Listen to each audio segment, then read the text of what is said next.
أعوذ بالله من الشيطان الرجيم بسم الله الرحمن الرحیم۔ سورۃ یوسف پارہ نمبر 13 سے ہم اپنے ترجمے کے سلسلے کو شروع کرتے ہیں۔ اللہ تعالیٰ میرا پڑھنا اور آپ کا سننا قبول کرے۔ اللہ تعالیٰ ہمیں قرآن پاک کی تعلیمات کے مطابق زندگیاں گزارنے کی توفیق عطا فرمائے۔ اللہ تعالیٰ ہمارے بچوں کو بھی نیک راستے پر چلنے کی توفیق عطا فرمائے۔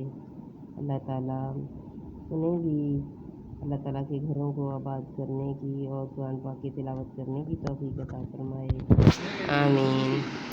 اور جب وہ داخل ہوئے جہاں سے ان کے باپ نے حکم دیا تھا، وہ کچھ انہیں اللہ سے بچا نہ سکتا۔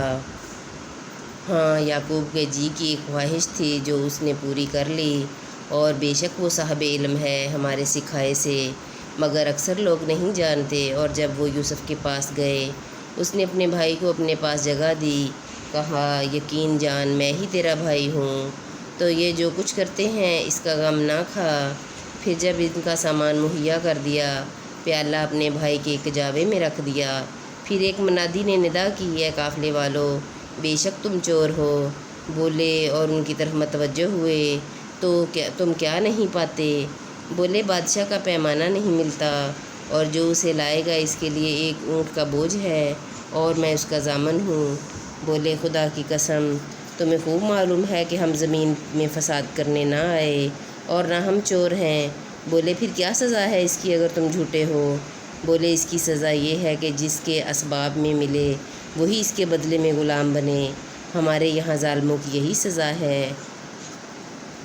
تو اول ان کی خرجیوں سے تلاشی شروع کی، اپنے بھائی کی خرجی سے پہلے، پھر اسے اپنے بھائی کی خرجی سے نکال لیا۔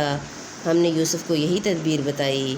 بادشاہی قانون میں اسے نہیں پہنچتا تھا کہ اپنے بھائی کو لے لے، مگر یہ کہ خدا چاہے ہم جسے چاہیں درجہ بلند کریں، اور ہر علم والے سے اوپر ایک علم والا ہے۔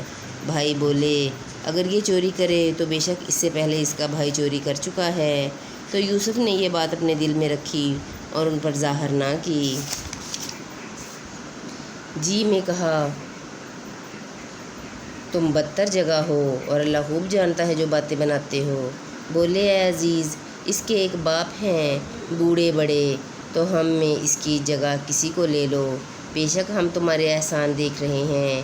کہا خدا کی پناہ کہ ہم لیں، مگر اسی کو جس کے پاس ہمارا مال ملا، جب تو ہم ظالم ہوں گے۔ پھر جب اس سے نا امید ہوئے، الگ جا کر سرگوشی کرنے لگے۔ ان کا بڑا بھائی بولا کیا تمہیں خبر نہیں کہ تمہارے باپ نے تم سے اللہ کا عہد لے لیا تھا، اور اس سے پہلے یوسف کے حق میں تم نے کیسی تقصیر کی؟ تو میں یہاں سے نہ ٹلوں گا یہاں تک کہ میرے باپ اجازت دیں یا اللہ مجھے حکم فرمائے، اور اس کا حکم سب سے بہتر۔ اپنے باپ کے پاس لوٹ کر جاؤ، پھر عرض کرو اے ہمارے باپ، بے شک آپ کے بیٹے نے چوری کی، اور ہم تو اتنی ہی بات کے گواہ ہوئے تھے جتنی ہمارے علم میں تھی، اور ہم غیب کے نگہبان نہ تھے۔ اور اس بستی سے پوچھ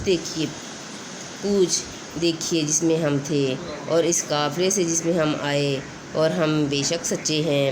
کہا تمہارے نفس نے تمہیں کچھ ہیلا بنا دیا تو اچھا صبر ہے، قریب ہے کہ اللہ ان سب کو مجھ سے لا ملائے، بے شک وہی علم و حکمت والا ہے۔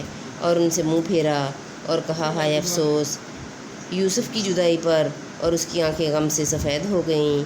وہ غصہ کھاتا رہا۔ بولے خدا کی قسم، آپ ہمیشہ یوسف کی یاد کرتے ہیں، یہاں تک کہ گور کنارے جا لگیں یا جان سے گزر جائیں۔ کہا میں تو اپنی پریشانی اور غم کی فریاد اللہ ہی سے کرتا ہوں، اور مجھے اللہ کی وہ شانیں معلوم ہیں جو تم نہیں جانتے۔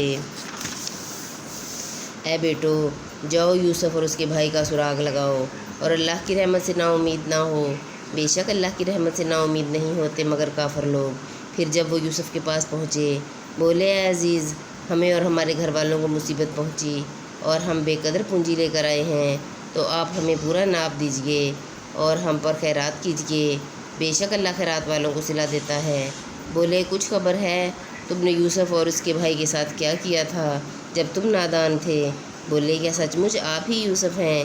کہا میں یوسف ہوں اور یہ میرا بھائی، بے شک اللہ نے ہم پر احسان کیا، بے شک جو پرہیزگاری اور صبر کرے تو اللہ نیکوں کا نیک اجر ضائع نہیں کرتا۔